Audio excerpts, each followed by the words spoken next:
Hello, it's John again, Yin Yang Gemini, and this on the day of Daredevil Season Dose 2 being released. I'd like to give my, top list. It is not really top 5 list because there's only 4 shows, of the 4 Marvel shows that are currently out and about now.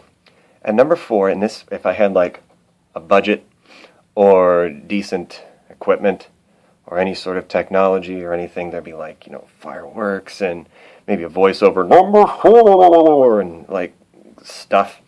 What I do have is a pug. Hello, my name is Shinigami, and I'm a cute little boy. How you doing? He just woke up, so he smells like cake batter and Fritos, because pugs are magical creatures, and the world would be better if there were more of them. At number 4 is, I think, probably the first show, which would be the Agents of S.H.I.E.L.D. As far as I'm concerned, it's Agents of Coulson, because he is forever and always the main reason to watch the show. I like Wenming-Na in general, but I think it's super ethnicist to basically have the Asian woman being the ice-cold dragon lady kung fu expert, because that hasn't been done before. I think she has a bigger range than that, and it's just trope, as is, the Sky Daisy, who, the sort of cute, plucky outsider who wants to find a family.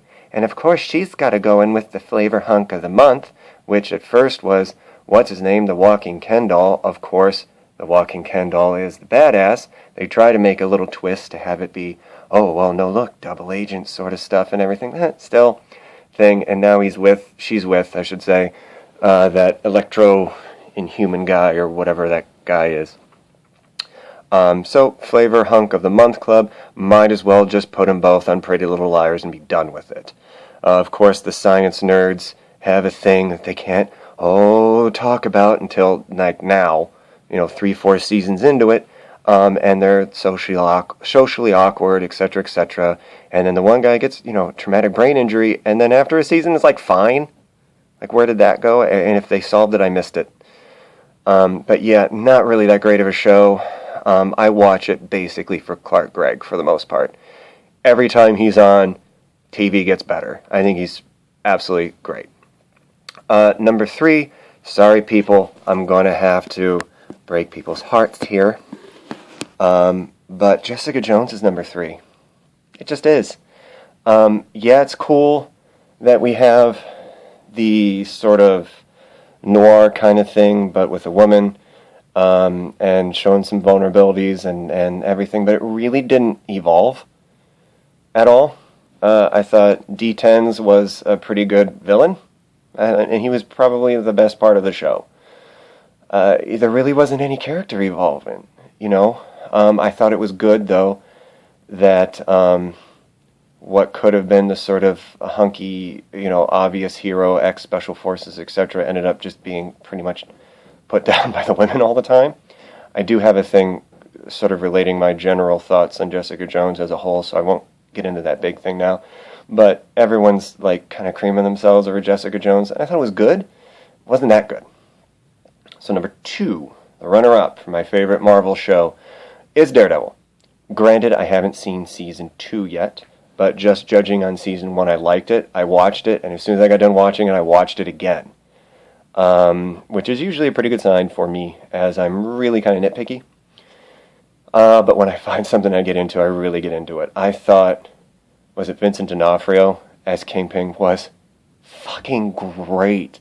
He was just sort of like this autistic beast, but he played it really, really well. Something that you didn't think would have depth had a whole ton of depth. And I thought he did a really good job with it, and everyone else was really good in it too. I liked it a lot. I'm a little apprehensive about season 2, just because what's his name, who's Punisher. He's clearly a good actor, because I hated him so much in Walking Dead. Oh my God, I hated him so much. Shane. Oh, God, what a horrible person. I was so glad when he got put down. Twice. That was like double bonus. But yeah, Dumbledore.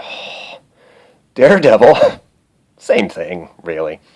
Would be number 2. My first favorite one has got to be, I think, the most well-rounded show that Marvel has is Agent Carter. Haley Atwell is a gift. I love the stuff between her and Jarvis. And when they had Howard Stark on there, he's kind of fun too. The rest of the sort of SSR people are kind of whatever, but, you know, they're just there to kind of eventually help make Haley Atwell as Agent Carter look good.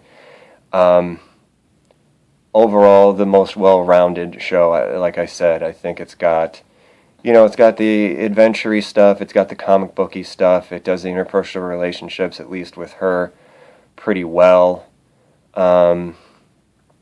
A little bit of trope here or there, or anything like that, but, you know, you're going to have that with sort of TV shows, especially on ABC. Again, I'd reference Pretty Little Liars, stuff like that. So, but I think overall, the most well-rounded, best done, best put-together show of theirs would be Agent Carter.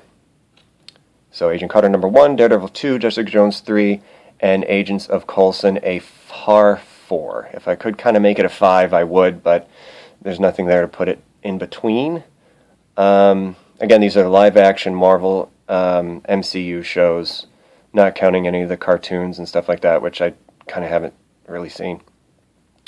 So that's it. In preparation for Daredevil Season 2, the top 4 Marvel shows.